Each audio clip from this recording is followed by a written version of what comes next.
નમસ્કાર દર્શક મિત્રો, હું છું એન્કર અર્પિતા પટેલ. દેશભરના તાજા અને સચોટ સમાચાર આપણી ભાષામાં જોવા માટે A1 અભિપ્રાય ન્યૂઝમાં આપનું હાર્દિક સ્વાગત છે.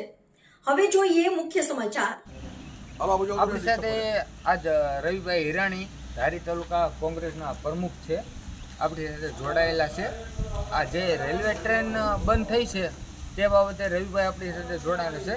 આ રેલવે ટ્રેન જે બંધ થઈ છે, બોર્ડ ગેજનું કામ ચાલતું હતું અમરેલીથી, એટલે અમરેલીથી ચાલતું હતું, એટલે ચલાળાથી ધારી અને જુનાગઢ વેરાવળ લગીની ટ્રેન ચાલુ જ છે.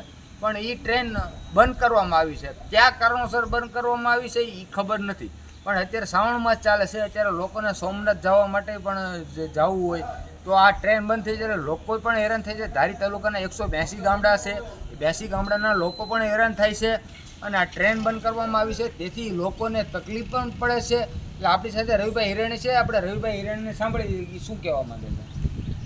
પહેલાં તો જે આજે ટ્રેનની કનેક્ટિવિટી છે અમરેલીથી જુનાગઢ, ઢસાથી વેરાવળ, આ વર્ષોથી ચાલતી ટ્રેન છે, મીટર ગેજ છે. દિવસમાં 4 વખત ધારી ગામની અંદરથી નીકળતી. આની અંદર મુખ્યત્વે એક અપડાઉનવાળા વિદ્યાર્થીઓ હોય છે, જુનાગઢ સુધીના હોય છે.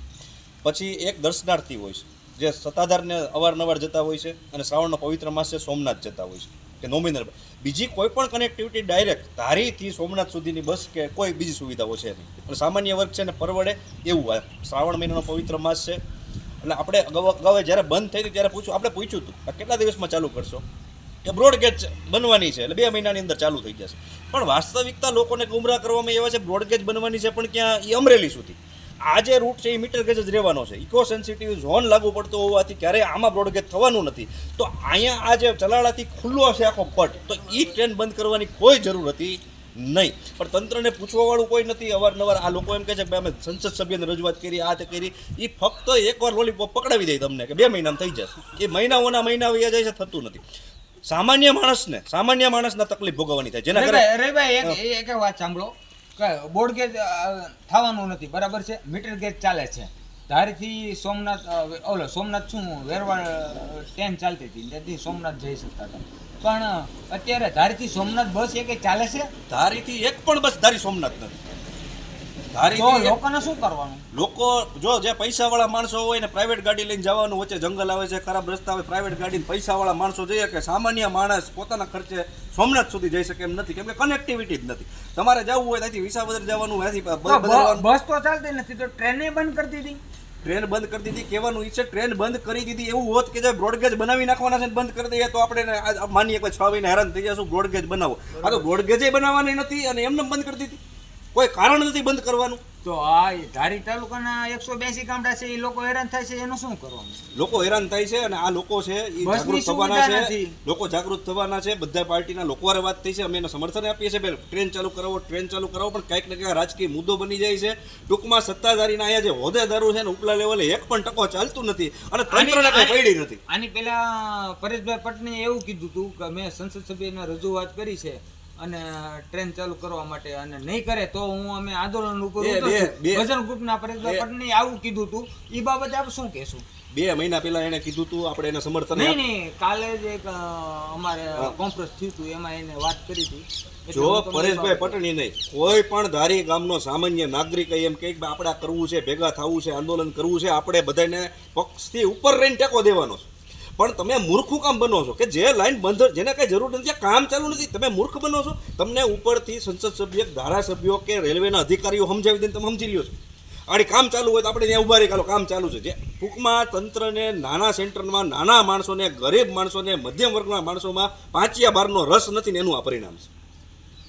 તો અત્યારે લોકો હેરાન થાય છે, એ બાબતે આપ શું કહેશો? લોકો હેરાન થાય છે, હવે કયો એવા હેરાન થાય છે? કારણ કે અત્યારે એસટી બસ તો એક સોમનાથથી ચાલુ. તમને સંજયભાઈ કહી દઉં, શ્રાવણ મહિનું ચાલુ, તમને હું સંજયભાઈ ટ્રેને બંધ થઈ ગઈ. તમને હું સંજયભાઈ કહી દઉં કે સવારે અત્યારે આપણે એક અમરેલી સેન્ટર છે જ્યાં દવાખાના કામે જવાનું હોય, ટ્રેન દ્વારા સામાન્ય માણસો જઈ શકતા હતા. વધારે જે મોટું દવાખાનું આવે તો આપણે જુનાગઢ જવાનું હોય. સવારે અહીંથી લોકો ટિકિટ લઈને જુનાગઢ જાય, બપોરે દવાખાનાનું કામ પતાવી સાંજે ટ્રેનમાં પાછા આવતા. ઇકો સેન્સિટિવ ઝોનના નામે જ્યારે ટ્રેન ચાલુ હતી ત્યાં ટાઈમ બદલાવી નાખ્યો, 2 વાગે ઉપાડવાનું ચાલુ કર્યું. તમે તો પાછા તમે રિટર્નમાં તમે હેરાન થાવ.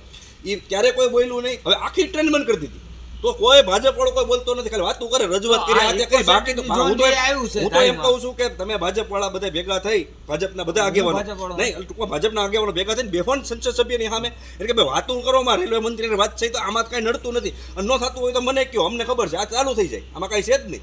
તો ઇકોસેન્ટ્રિક ઝોન જે આવ્યું એટલે અહીંયા બોર્ડ ગેજ તો થશે નહીં. ના, નહીં તો થાય. તમારું કહેવાનું છે હા. અમરેલ થી કામ ચાલુ છે, હા. બરાબર, બોર્ડ ગેજ ની. તો અહીં મીટર ગેજ જે ચાલતી હતી એ બંધ કરી દીધી. બંધ કરી દીધું. તો લોકો તો અત્યારે હેરાન થાય છે. ખૂબ હેરાન થાય છે. બોર્ડ ગેજ ની તો કોઈ આશા જ નથી, ક્યારેય નથી રાખવાની. આશા જ નથી રાખવાની, બરાબર. તો અત્યારે 100 ધારી તાલુકાના 182 ગામડા છે, ચલાડાના ગામડા છે, તો એ લોકોને શું કરવાનું? રોડ ગેજની આશા તમારે ત્યારે જ રાખવાની કે ઇકો સેન્સિટિવ ઝોન હટી જાય. આ લોકોને અત્યારે બિચારાને કોણ ખબર નહીં કેવો કપરો કાઢે છે, આ લોકોની શું ભૂલ છે સામાન્ય માણસોની, કેવા હેરાન થાય છે તમને સંજયભાઈ દાખલા નથી. માનો કે અત્યારે તમે દર શ્રાવણ મહિને અહીંયા ઊભા હોય ને, લોકો આની ટ્રેન ઉપર ચડી પછી રૂપિયામાં દર્શન કરવા જતા, લોકોની એક આસ્થા છે, અને શ્રાવણ મહિનો છે, આ સત્તાધાર ધામ છે, લોકો ત્યાં આખું વર્ષ જતા હોય છે. આ છે એ બધાય માણસોને બિચારાને ઘેરે પગે લાગી લે છે. અને બીજું બસ કાંઈ નહીં, વિદ્યાર્થીઓ છે તો એ બસ આવે તો આવે, ન આવે તો કાંઈ નહીં, વાયા વિસાવદર કરીને જુનાગઢ પહોંચે છે. અને આવી બધી તકલીફો છે. અને સોમનાથની કનેક્ટિવિટી નથી એટલે નથી, અને તમે પોતે ગાડી લઈને એકવાર જાઓ સોમનાથ, કેમ પહોંચે તમને ખબર પડે, કેટલા પૈસા પહોંચે. આ બધું અઘરું છે. આ લોકોને બિચારાને સહન કરવાનો વારો આવ્યો છે, કોઈ બોલતું નથી. આપણે બોલવા તૈયાર છીએ, લડવા તૈયાર છીએ. હવે આપણે આ 3 દિવસની અંદર આપણે મુદત આપીએ છીએ. આપણે આ 3 દિવસની અંદર જો સંસદ સભ્ય દ્વારા યોગ્ય જવાબ નહીં આપવામાં આવે તો આપણે એનું લોકોને ભેગા લઈને ઉગ્ર આંદોલન કરશું. કોઈ પણ સંજોગે શ્રાવણ મહિનાની અંદર આપણે ટ્રેન ચાલુ કરાવીશું. તો આ બાબતે સરકાર બાબતે તમારે શું કહેવાનું છે? કઈ બાબતે? આ જે ટ્રેન બંધ થઈ છે તે બાબતે સરકારને આપણે શું કહેવાનું? સરકારને એટલું કહેવાનું છે કે તંત્ર છે, તંત્રમાં જવાબદાર અધિકારીઓને તમારા માધ્યમ દ્વારા હું કહેવા માંગુ છું કે તમે એકવાર અભ્યાસ કરો કે શું ખરેખર આ રૂટ ખાલી છે. ચલાળાથી તમે ઉપડો ને એટલે વેરાવળ સુધી કોઈ હર્ડલ નથી. તમારું કામ ચલાળા પછીના જે સ્ટેશનો છે, જ્યાં અમરેલી ત્યાં ચાલુ છે, તો તમારો અમરેલી જે પોઈન્ટ હતો ત્યાં બદલાવી અને ચલાળા કરી નાખો. ચલાળાથી ટ્રેન વેરાવળ સુધી ક્યાંય કામ ચાલુ નથી, ત્યાં પહોંચી જશે. મીટર ગેજ ત્યાં લાઈન ચાલુ જ છે, પહોંચી જશે. અને ચલાળા ઉપડશો એટલે જુનાગઢ સુધી પહોંચી જશે. તો આ